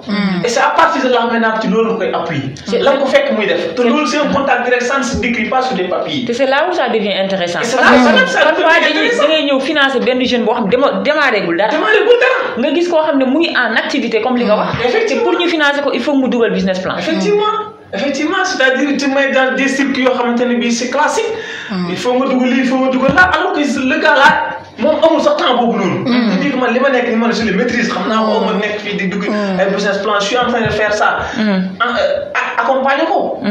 et loolu noonu li koy def mooy man beneen stratégie bi ma ci am mooy man par exemple jeunes yi nga xamante ne tey dañoo nekk en action. pour nga accompagner leen c'est facile il ne s'agit pas de leur donner de l'argent. mais il faut évaluer ce qu'ils ont besoin. et tu le fais en espèces en matériel. man tey soo ñëwoon tey sama tool tey dama naan la espace baa ngi nii j'ai le matériel qu'il faut en papier. mais soxla mooy jox ma xaalis dama naan la voilà le proforma je suis en convention avec des entreprises qui sont dans le secteur. yoo xamante ne tey tout ce que j'ai besoin en matière d'agriculture ñoom dañ koy jaay. dans le proforma ils mettent leur numéro de compte ils mettent tout ce que vous avez besoin tu peux verser directement l'argent dans leur compte et ils libèrent le matériel ils livrent le matériel. D'accord. Donc système boobu noonu suñu ko jëlee maanaam ñoo évaluer ki nga xamante ne mi ngi en activité moom carrément. di bay. il a 5 hectares mais il est sur 2 hectares il veut extendre sur 5 hectares. kooku matériel bi mu soxla def na ko proforma wax naa ak bailleur ki nga xamante ne bii moom c'est un fournisseur en agricole. matériel bi ma soxla mooy la sur 5 hectares lii moo koy installer lii moo koy irriguer. voilà le coût. bul jaar ci moom sax ne ko xaalis say papiers ñu ngi nii vous avez besoin de tel matériel. on va verser nañu xaalis ci compte fournisseur bi nañu defal bon de livraison. su ko livré tu envoies les experts les gens yi les agents yi nga xamante ne ñoo koy installé mu ñëw installé ko ñu defal le bon de reliquat d'installation nga installé et puis maintenant tu suis le gars. Tu lui dis que l'argent qu'on a injecté sur ce projet-là, c'est pour rembourser, pour créer des emplois. Maintenant, il faut travailler sur un durée bien déterminé. Tu as tout ce que tu as besoin. Am nga li nga soxla woon pour avancer am nga le main d'œuvre qu'il faut maintenant essayer de se concentrer sur ça et donne-nous des résultats. jeune boo ko def bu encadré bu nekkoon ci un projet bien défini soo ko defee à l'accompagnement pendant 5 ans tu verras des résultats. mais suñu ko deful fop xaalis bi à la veille des élections. on te finance des 500 000 parce que tu es bâti de gox tu as un mouvement quelque part on a besoin de capter l'électorat dans ce genre. on vous donne 3 millions alors sama genre di liggéey ci naaj bi dégg 3 millions bu noonu mais comment ça pourrait être possible. c'est des choses yoo xam ne même de créer frustration et amène de l'instabilité au sein du pays. parce que fekk na ñiy liggéey gisuñu accompagner. ñi nga xam ne ñu toog ci kër gi di sañ seen ay designer bëgg seen ñu leen jox ay millions ça pose un problème. te loolu sax déjà moo tax jeunes yi di jóge ci village yi. di ñëw à Dakar te bu ñu ñëwee Dakar lu ñuy def mooy mais à Dakar ce qui se passe actuellement c'est terrible. moi je vois des jeunes yoo xam lu may wax léegi. ils jouent au pari lan. pari foot xbet. pari foot boo xam ñu ne la naar bi dama koy jàpp. léegi dañuy xëy sangu it doon des tickets man xaw ma sax ñuy jouer naar bi. ah bon xaw ma sax ñuy jouer naar mais. am na léegi ñoom carrément foofu lañ ko teg daal. danaan ma carrément naar bi moom boo amee sa compte bu baax. xam football di seetaan football. bu la neexee saa boo xëy am loo joxe dépense mooy ne c'est grave. c'est grave kay. dañuy xëy toog ci poste lonage yeeg yooyu noonu di parier ba ngoon. mais loolu yëpp man je vois bu jëlee xëy am seen 4000 francs gañ seen 4000 francs wala seen 5000 francs dem ñibbi. mais loolu ñàkk gëm sa bopp la rek. mais loolu c'est dangereux pour un pays. qui bu bëgg a avancer il faut que l'État. un pays qui a besoin de sa jeunesse. mais aussi jeunes yi aussi waruñu toog tout le temps di xaar état bi. non mais du xaar bi. c'est vrai mais des fois xaar li koy def mooy éveiller. maanaam yow boo toogee ba désespéré. maanaam surtout nit ki dafa métti. désespoir la nga jàng am bac dem ba licence master. toog 5 ans 6 ans liggéeyoo. là y a un doute qui s'installe. li nga mën a def rek mooy des fois si tu n'as pas le courage. surtout rek mooy bàyyi dugg. raison da ngay seetaan yeneen porte yu gën a oyof nga naan tout ce que tu vas dire man je n'ai rien à foutre dans ce monde. mais loolu noonu état moo koy encadré avec li ma la wax nii rek. mooy que ni kenn ku nekk nga fekk ko na mu toogee. nga enquête ko. on va ci bàjjenu gox yi nga xam ne les AIC on les ñu waxtaan ak ñoom à travers les agents locaux. maanaam il faut qu'il aille au niveau des villages. mais loolu du village rek. même ak en ville il y a des associations. AIC Pikine et cetera il y a des associations partout dans les coins des quartiers. mais ñooñu soo waxtaanee ñoom carrément da ngay découvrir les jeunes yi nga xam ne am nañu talent ñii. soo leen dénkee un projet financier mën nañoo indaale mën nañoo bootaale ñeneen ñi nga xam ne amuñu woon sax idée amuñu woon ambition. parce que bàjjenu gox bi nekk si koñ bi nag. moom dina xam ban jeune mooy jàmbaar ak yooyu. moo jàmbaar ak moo jàmbur boo ko joxoon tey 5 millions. dina liggéey dina wootaal benn jigéen bu ngeen xëccaale benn ginnaaw la nekkoon rek. xamul dara jiwu dara. ñu bañ a yem ci internet bi kese. ñu bañ a yem ci internet am foofu xaalis bi nii rek di ko financer comme bazardement nii comme ça nii alors qu'on n'a pas de résultat. La DER était là depuis 2014 xam nga depuis 2015. mais en réalité il y avait tellement de l'espoir et de l'engouement. L'État a mis également mu ngi fi. Il y a l'AIPEJ. Actuellement ñu ngi délocalisé mais bon espérons le voir. peut-être mën na am changement mais man daal benn approche bi ak salué. approche bi ma gis daal Aliou Ndiaye defoon ko. ci forum boobu noonu. wut benn cabinet. jox ko un cabinet boo xam ne ñoom ñooy saytu dem ci commune. convoquer des rencontres de jeunes ci biir mairie la ko doon def. mooy li ngay wax dañuy ñëw lancer message mairie bi informé. jeunes yi nekk ci commune bi ñu leen jour tel cabinet tel dafa ñëw pour un entretien avec les jeunes porteurs de projet. bu defee jour ba jeunes yëpp ñëw toog kenn ko ñi kii naan ginnaaw laa bëgg a def kii naan lii laa bëgg a def ñoom ñu recueillir l'ensemble des informations dem évaluer. avec un système sophistiqué man bi ma gis ñoom ñu yore. ba léegi nag ñu ngi ci parti parce que man dama leen suivre dama leen di woo à tout moment. yéen a fi ñëwoon. vous nous parlez des projets vous nous parlez des financements. alors où en êtes-vous par rapport à ça man dama leen suivre à tout moment ñu ne ma ñu ngi ci parce que DER moo leen octroyé une enveloppe de 2 milliards c'est pas pour le département de Linguère et cetera mais jusqu'à présent élection yi moo ko entravé woon et cetera. te en plus Khadim ci point bi nga laal mooy l'exemple de monsieur Aliou Ndiaye que je salue au passage. parce que bien vrai que mi ngi ci monde politique bi mais entrepreneur la man dama koy suivre. c'est un grand agriculteur c'est un grand agriculteur te en plus je me dis que leader yi nga nekk si politique bañ a nekk si politique parce que déjà boo nekkee leader ñu bëri bootu sa ginnaaw. mënoo ku nekk nga jox ko poste. li nga mën a def comme moom exemple bi may cité bu mu def. tijji cabinet voilà woon jeunes yi que ni lépp du état. dama koy suivre tout le temps et c'est un exemple vraiment à saluer. voilà macha allah defe naa ni comme li ma wax rek ñi nga xam ne ñu ngi ñuy suivre wala di ñuy déglu à travers 88.1 Trade FM la radio des affaires et de la consommation defe naa ni jàng nañ fi lu bëree bëri solution yi nga xam ne moom la Khadim joxe j'espère que ça ne va pas tomber comme ni ñu koy waxee dans les oreilles d'un sourd noonu lañ koy waxee voilà yàlla na ko kenn ci suñu njiit yi dégg ñu xam ne loolu mooy solution bi maanaam il faut que ñu dem rencontrer ñi nga xam ñooy bàjjenu gox yi dem ci village yi dem ci région yi su ko defee bu ñu créer ay rencontre comme ni mu ko waxee su ko defee dinañ mën a attirer jeunes yi nga xam ne ñoom ñoo nekk ci koñ bi nekk ay jàmbaar wala démarrer activité ba pare ñu jéem a financer ñooñu bañ a def ay appel d'offres lépp tout man pour loolu je vois que tout entre dans le cadre de la stratégie comme li Khadim wax rek loolu kese la parce que boo xoolee yeneen pays yi wala ñu ngi raw loolu kese la te loolu du ci entrepreneuriat kese lépp looy def day am ay stratégie des démarches à suivre comme il le faut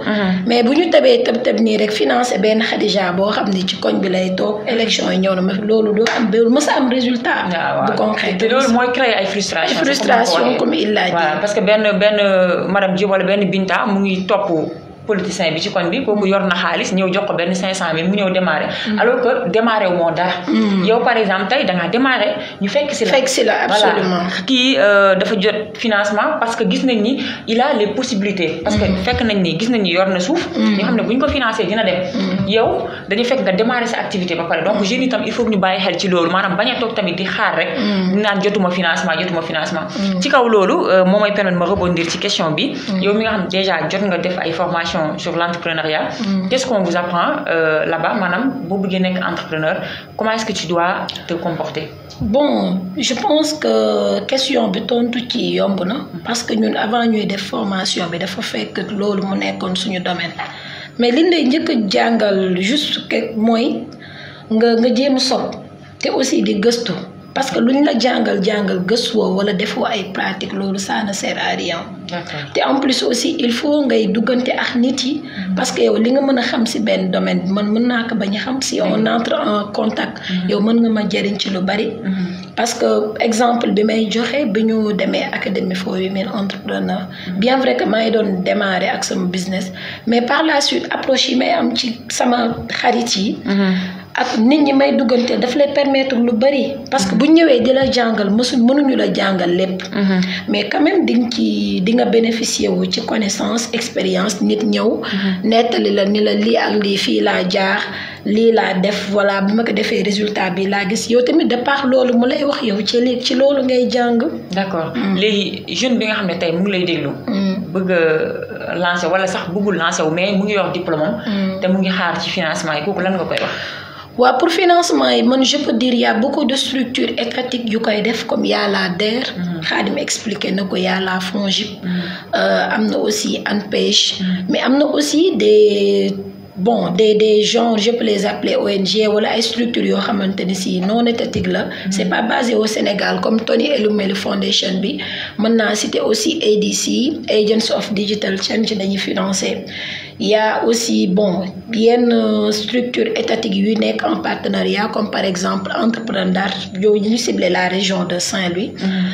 Ils sont en collaboration avec la BP Petrosen. Ils lancent un appel à candidature pour les jeunes Saint-Louisiens ñu ñëw ko bari na y en a plusieurs parce que man boo xoolee dans mes statuts WhatsApp Facebook loolu rek laay postuler parfois sax nga gis ko la contacter comme démb je salue au passage Omar Aw de l'université il est un jeune entrepreneur bi yëngatu ci affaire transformation des produits locaux dem presque à longueur de journée dañu déggante ma koy expliquer comment on fait le pitch juste pour te dire lépp yemul ci formation parfois il faut ngay sopp di collaborer ak nit yi sa xarit yi demander des conseils parce que man c'est de là que j'ai débuté. D'accord noonu laa débuté. D'accord léegi bu ñu jëlee beneen côté bi aussi mooy peut-être jeune bi nga xam ne pare na mu yor diplôme am topp ci ginnaaw financement yi di daw mais amagul kooku nag lan nga koy wax est-ce que dafa war a toog di xaar rek ay financement. Non mais comme li ma la wax man sama exemple man bi may débuté sama business débuté wu ma financement comme je t'ai dit puisque j'étais passionnée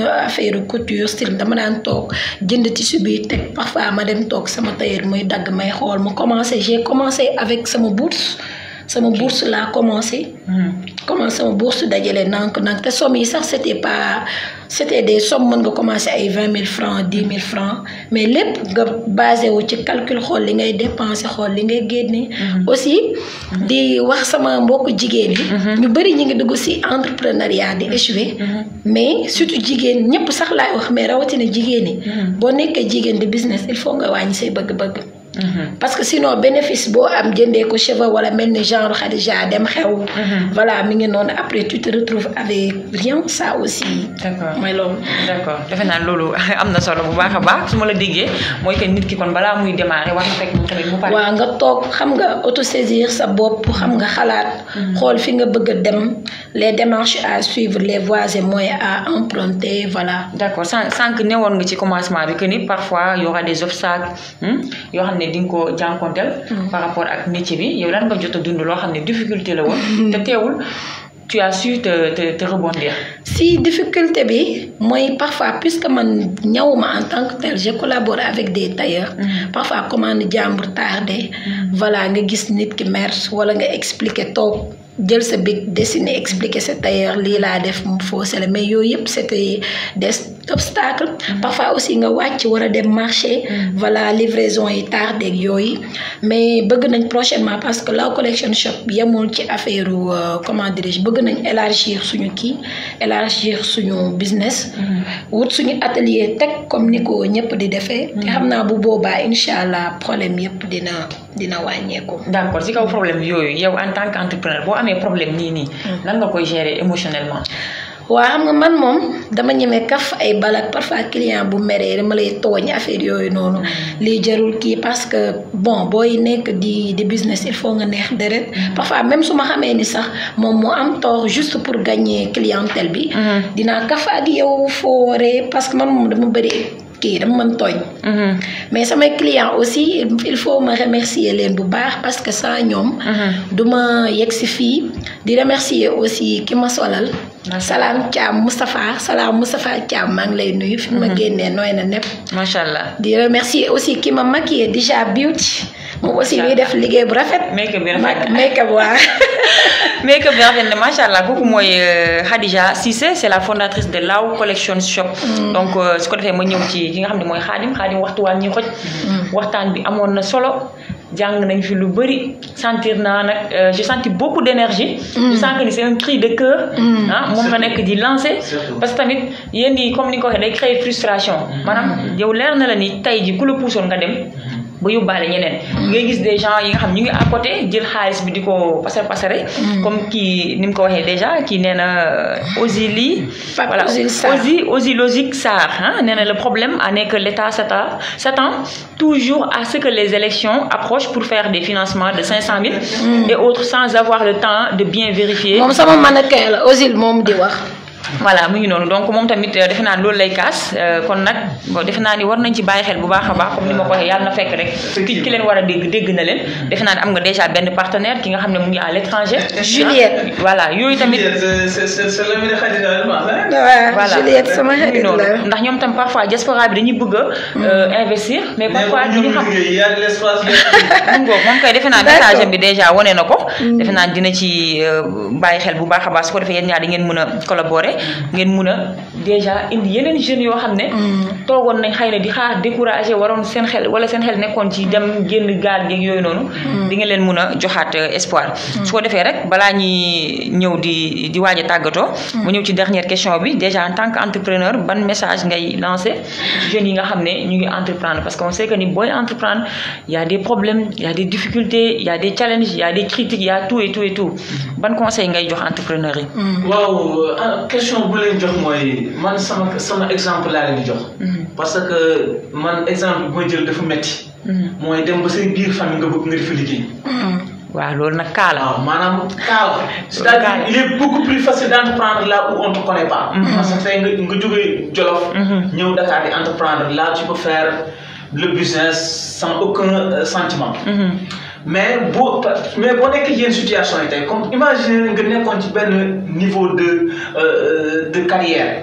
ba mu yàgg nga teg ko fi ne ko man damay dem créer sama yëfu bopp comment ça fait à la famille même say parents yi la jur sax mënuñu concevoir loolu le fait que tu abandonnes ton poste pour maintenant aller au village ne da ngay bayi quoi mënuñoo concevoir concept te loolu ku courage dëgg moo koy te loolu maanaam dafa nekk lu métti nga demaat sa biir mbokk fa nga jóge fa nga jàngoon nga delluwaat fa ñu lay gisaat ci ay tool ngay xëy di sol sa tenue de travail di leen romb di yor say siwo ak say raakool di dem tool te ñoom dañ laa yabaloon di la xaar très bien comme ni ñu waxee dañ laa yóbbu di la xaar parce que y a pas de résultat à l'immédiat et que dañ lay gis ngay ñàkk di sonn et que ñoom duñu gis en réalité ce que tu es en train de faire. ñu xamagum sa vision xamuñ sa vision te mënoo leen ko expliquer.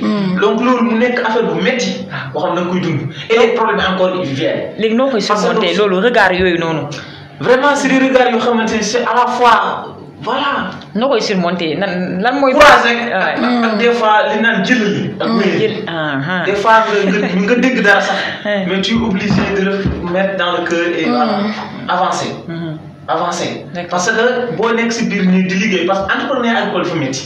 parce que day am moment yoo xamante ne c'est des moments de récolte ak des moments de semer. mu nekk ay moments yoo xamante entrepreneur boo defee dara benn plan. il faut l'attendre 2 mois 3 mois. commencer à récolter. c'est vrai maanaam tey nga jëmbat benn garab xaar ko 3 mois et que 3 mois yooyu les factures ne te sentent pas. tu payes des salaires des ouvriers. tu payes le facture de l'eau chaque fin du mois.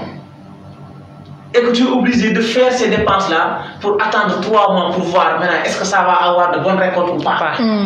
Ça, c'est un grand risque. Alors, les habitants qui sont dans les villages ne comprennent pas cela. Vous voyez, une facture qui est beau, ils te disent qu'il n'y a pas quoi. La consommation de exploiter. Le moulin. Dans les failles, ils viennent chez toi te chercher. Tu te débrouilles, tu as un 5 000 francs, tu les donnes. Tu négocies avec eux, tu te camoufles comme ça. Tu ramasses un 10 000 francs de l'autre côté, tu avances. Etc. Mais ils ne comprennent pas l'enjeu de l'agriculture. C'est-à-dire l'agriculture, c'est des coûts. Quand la période des récoltes, tu peux assurer les dépenses normalement et tu réinjectes. Parce que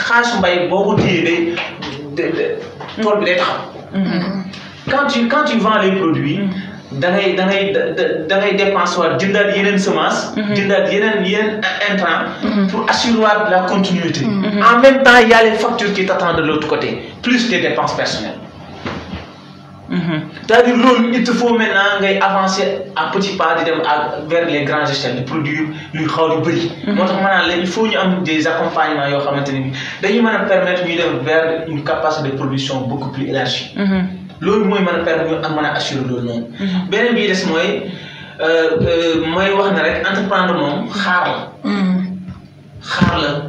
Tu es dans un monde incertain. Beaucoup de salaire, beaucoup de salaire, chaque fin du mois, tu connais ce que tu perçois. Là-bas, il n'y a pas de calcul. D'accord. Tu injectes et tu te mets au travail pour voir la suite. Maintenant, c'est un travail, on le fait également sans répit et sans fatigue. Et tu attends maintenant 5 ans pour 10 ans pour essayer maintenant de commencer à être à l'aise. Donc c'est pas facile de xaar liggéey di xaar maanaam suul tey suul ko tey mu amul ci entrepreneuriat. yow koy wax nga lépp entrepreneuriat xaar la. xaar la ak muñ takk sa biir.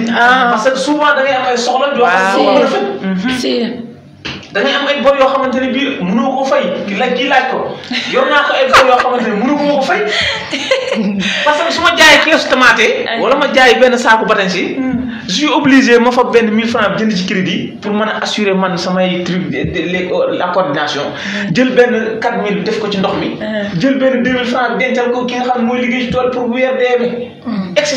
C'est comme ça qu'on répartit les petits sous là qu'on a.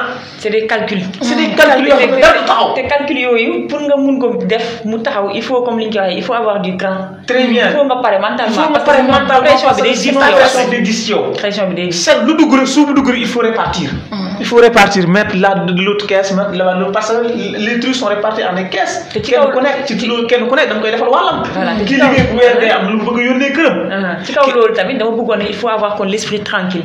Effectivement pour le faire. Pour déjà entreprendre. amul sa esprit tranquille en entrepreneur y a pas d'esprit tranquille mais il faut être courageux. Courageux waaw da ngay am fit rek fit la. esprit tranquille parce que esprit tranquille moo nga xam si lépp day pare nga am lépp mu weer dee nga xam sa xaalis jox ke loolu kooku moo mën a esprit tranquille. mais ki nga xamante ne yow leer na à 5 jours le mois va finir et que mu leer na instant bi te dencoo benn somme bu mat bu la mën a assurer kooku mu am esprit tranquille. D'accord fan laay waxee esprit tranquille maanaam comme ça nit ki lépp loo xam ne ça ne va pas à l'avantage maanaam sa avantage du la jox avantage réaliser say projets da nga ko war a écarter. Effectivement maanaam tout ce que tu fais ça doit être quelque chose qui va te permettre de réaliser tes projets maanaam tout ce qui est problème tout ce qui est les personnes nocives comme ni ñu koy waxee les relations toxiques foofu laay waxee yooyu da nga ko war a écarter maanaam il faut nga am esprit tranquille effectivement ci kaw nga mun a réaliser li nga xam ne maanaam nga mun a am stabilité wu di def say calcul naan di war naa ko jox lii lan laa war def ñeeg nii. mais éviter également bu fekkee ne dafa ànd ak ay voilà foofu laay waxee. ñi lay décourager loo les relations toxiques les personnes nocives.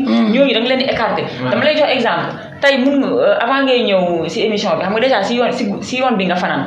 Déjà secteur fii la fekk bu fekkoonte ni tey bi démb bi ngay ñëw yaa ngi jàppante par exemple ak sa benn dëkkandoo wala koo xam ne peut-être sa employé la maanaam ngeen jàppante bu métti boo moytul boo ñëwee émission bi du jaar yoon ni mu war a jaar yoon parce que foofu émotion bi dafay jóg.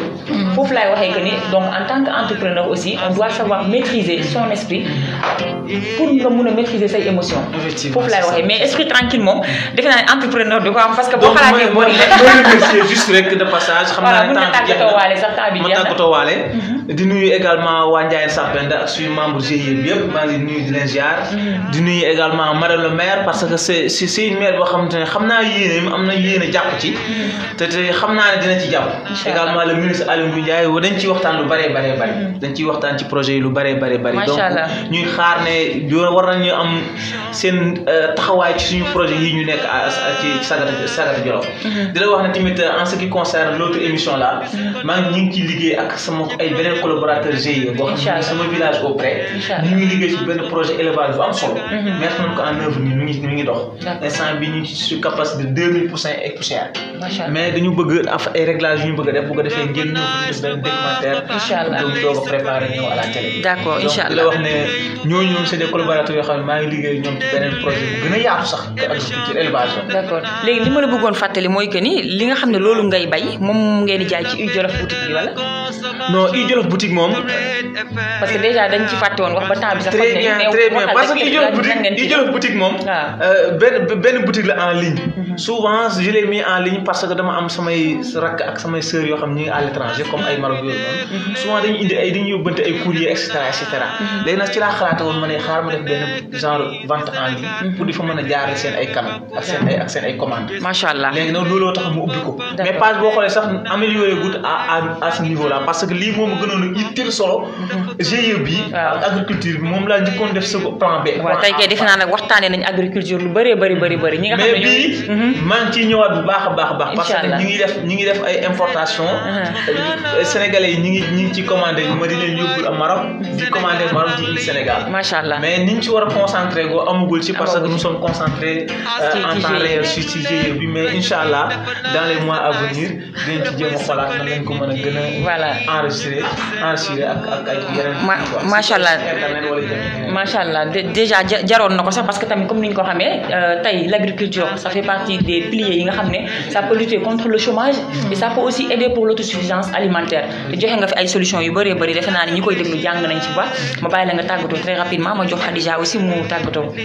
waaw tàggatoo bi mooy li ma wax rek def naa di nuyu sama waa dëkk di nuyu samay waajur sama papa ak sama yaay vraiment ñoom tamit maa ngi leen sant di leen gërëm fu ñu toll ñu ngi may ñaanal di ma nemmeeku di nuyu également madame le maire Koumba Diaw la lionne du Baxal comme on le nomme macha allah donc mu nekk femme bu jàmbaar jigéen boo xamante ne bi tey Baxal ñëpp ko nangul département bu Linguère ñëpp ko nangul di ci teg également suñu leader Aliou Ndiaye parce que en dehors de ça ñu dañuy politique ay jeunes acteurs lañu parce que lépp lu ñu soxla suñu développement local yi dañ cey nekk di nuyu également suñu président association Ndiayène Sapel nga xam ne on a fait 20 ans d'expérience tey li nekk ci dëkk bi lépp ñoom ñoo ko fa def macha allah maa ngi leen di sant di leen merci beaucoup ñoo ngi nii GIE suñu liggéey bi ñu ubbi ko pour ay partenaires képp ku intéressé wu ci wàllu mbay ak ci développement local maanaam ak élevage soo ñëwee ñun pare nañu pour accompagner ànd ak yow liggéey macha allah loolu am na solo bu baax Khadija très rapidement di remercier ñëpp ñi suivre émission bi ak ñi bëggoon suivre mention spéciale sama équipe bi may travailler ndool mes tailleurs de luxe Omar Kandji El Maktoum Couture voilà Maskoki remercier ñoom Ousmane ak ki ma génne fii tey macha allah Salam Moustapha Thiam mention spéciale samay clients remercier aussi mes parents à Saint-Louis de passage sama xarit yi ñëpp ñuy suivre di leen naan comme je l'avais dit il faut mu jógaat def publicité bi wane commande local bi ku ko bëgg nous sommes disponibles sur Facebook Instagram Snapchat WhatsApp macha allah voilà moo ngi nii consommer local voilà collection shop bu baax bi son excellence dafa war a ñëw passer commande waaw xam naa dina la dégg inchallah mention spéciale le professeur Marito Niam dama ko fàtte macha allah soutenu voilà xam naa merci beaucoup mu ngi ngoog xam naa kontaan nañ ci yow bu baax a baax man tamit kontaanoon naa ci dalal leen ci plateau bi merci à toi voilà ñoo far ñoo ko bokk kooku mooy Khadija Cissé c'est la fondatrice de Law Collection Shop moom dafay jaay li nga xam ne mooy ay tissus di yëngatu ci wàllum couture aussi mais aussi dafa gën a focaliser wu ci li nga xam ne mooy ñun li ñu moom mooy le consommer local voilà ki nga xam ne mooy Khadim Ndiaye moom mu ngi yëngatu ci wàllu mbay c'est le président du GIE Sunu Légumes et PDG de Huile Jolof boutique donc moom mu ngi yëngatu ci wàllu mbay élevage et tout ça joxe na fi ay conseils yu am solo pour jeunes yi maanaam jeunes yi bu leen xaar financement démarrer leen seen activité comme Khadija ni mu ko defee ba état fekk si leen si état aussi nañu wàcc dem sur le terrain comme ni ko Khadim waxee nañ dem xool bàjjenu gox yi woo leen sélectionner jeunes yi nga xam ne ils ont déjà démarré quelque chose ñu mun leen financer parce que c'est pas tout le monde qui peut faire faire les business plans donc defe naa ni amoon na solo bu baax a baax kontaan nag ci ñi nga xam ne ñu ngi doon participer via la page Facebook de la radio commentaire yi amoon na solo bu baax a baax ñoom Juliette Mendy Esteve Boulevard yéen ñëpp ñu ngi leen di jaajëfal Khadijatou Layla Cissé merci beaucoup ci commentaire yi ak yéen ñi nga xam ne yéen a ngi doon déglu yéen ñi bëggoon woote aussi te woote woo leen malheureusement comme ni ma ko waxee sànq voilà xam naa problème de serveur la donc appel yi mujjul jàll mais kontaan nañ bu baax a baax ci intention bi merci beaucoup mu ngi noonu donc c'était votre émission d'inspiration et de motivation le rendez-vous des jeunes entrepreneurs derrière le micro c'était votre ange leader Binta la technique a été assurée par DJ Am. Je vous donne rendez-vous samedi prochain à partir de 10h30. D'ici là, portez-vous bien et comme je le dis toujours, sachez que vous pouvez avoir, obtenir et devenir tout ce que vous voulez, mais il vous faudra le bon état d'esprit. Et le bon état d'esprit, comme toujours, c'est sur Trade FM 88.1, la radio des affaires et de la consommation. Merci et bon week-end. Le rendez-vous des jeunes entrepreneurs, votre émission sur Trade FM, la radio des affaires et de la consommation, tous les samedis à partir de 10h30 avec Pinta. Suivez le rendez-vous des jeunes entrepreneurs. Vous voulez entreprendre, comment vous y prendre, comment trouver des financements. De jeunes entrepreneurs viennent raconter leur expérience tous les samedis à partir de 10h30 sur Trade FM, la radio des affaires et de la consommation. Ne manquez pas cette émission, le rendez-vous des jeunes entrepreneurs avec Pinta sur Trade FM, la radio des affaires et de la consommation.